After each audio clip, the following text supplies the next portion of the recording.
గన్నవరం మాజీ ఎమ్మెల్యే వల్లభనేని వంశీని పోలీసులు కస్టడీకి తీసుకున్నారు. కాసేపటి క్రితం విజయవాడ జైలు నుంచి వైద్య పరీక్షల కోసం ఆసుపత్రికి తరలించారు. 3 రోజుల పాటు పోలీసులు ప్రశ్నించనున్నారు. సాయంత్రం 5 గంటల వరకు పోలీసులు విచారించనున్నారు.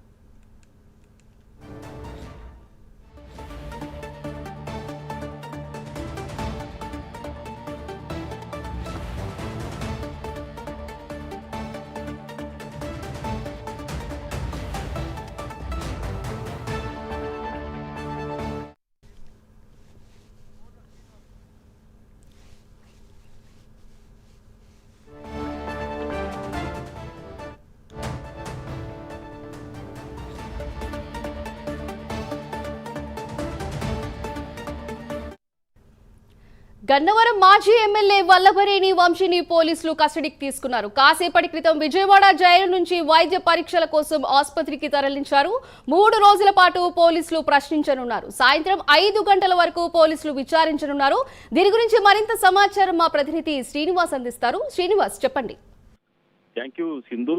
ఏదైతే జ్యుడిషియల్ రిమాండ్ లో ఉన్న గన్నవరం మాజీ ఎమ్మెల్యే వల్లభనేని వంశీని కూడా పోలీస్ కస్టడీకి ఇస్తూ కూడా నిన్న విజయవాడ ఎస్సీ కోర్టు నిన్న న్యాయమూర్తి ఆదేశాలు జారీ చేశారు. దీంతో ఈ రోజు నుంచి 3 రోజుల పాటు కూడా వల్లభనేని వంశీని కూడా పోలీసులు తమ కస్టడీ తీసుకుని విచారణ చేసే అవకాశం ఉంటుంది. అయితే టీడీపీ కార్యాలయం ఆపరేటర్ గా ఉన్న సత్యవర్ధన్ని కిడ్నాప్ బెదిరించిన కేసులో కూడా అతను నిందితుడిగా ఉన్నాడు. ఈ నేపథ్యంలోనే కోర్టు తీర్పు మేరకు ఈరోజు కోర్టు ఆదేశాల మేరకు కూడా విజయవాడ పటమట పోలీసులు కూడా వల్లభనేని వంశీని సబ్ జైల్లో ఉన్న అతన్ని తమ అదుపులోకి తీసుకున్నారు.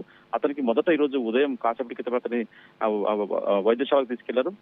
అంటే ప్రస్తుతం అతని వైద్య చికిత్సల తర్వాత అతని పోలీసులు తమ స్టేషన్ తీసుకెళ్లి అతను పూర్తి స్థాయిలో కూడా విచారణ చేసే అవకాశం ఉంటుంది. అంటే అతని హెల్త్ కండిషన్ వైద్య పరీక్షలు చేశాక పోలీసులు పూర్తి స్థాయిలో విచారణ చేపట్టే అవకాశం ఉంటుంది. ఉదయం 10 గంటల నుంచి సాయంత్రం 5 గంటల వరకు కూడా అతన్ని విచారణ చేసుకోవచ్చు అని చెప్పేసి కూడా న్యాయస్థానం ఆదేశాలు జారీ చేసింది. ఈ మేరకు కూడా వల్లభనేని వంశీ న్యాయమూర్తి సమక్షంలోనే ఈ విచారణ చేపట్టాలని చెప్పేసి కూడా న్యాయస్థానం ఆదేశాలు జారీ చేసింది. దీంతో మొత్తం చూసుకున్న మటుకు మరి కాసేపట్లో మటుకు వల్లభనేని వంశీని పోలీసు కస్టడీ తీసుకొని పూర్తి స్థాయిలో విచారణ చేపట్టే అవకాశం ఉంటుంది. ఏదైతే సత్యవర్ధన్ కేసులో సత్యవర్ధన్ని కిడ్నాప్ ఎందుకు చేశారు, ఎలా చేశారు, ఈ కిడ్నాప్ కేసులో వెనక ఎవరెవరు ఉన్నారు, ఎవరి ప్రమేయం వరకు ఇదంతా మొత్తం చేశారు, దీంట్లో ఇంకా నిందితులుగా ఉన్న మిగతా అతని అనుచరుల గురించి కూడా అతను మొత్తం కూపిలాగే అవకాశం ఉంటుంది.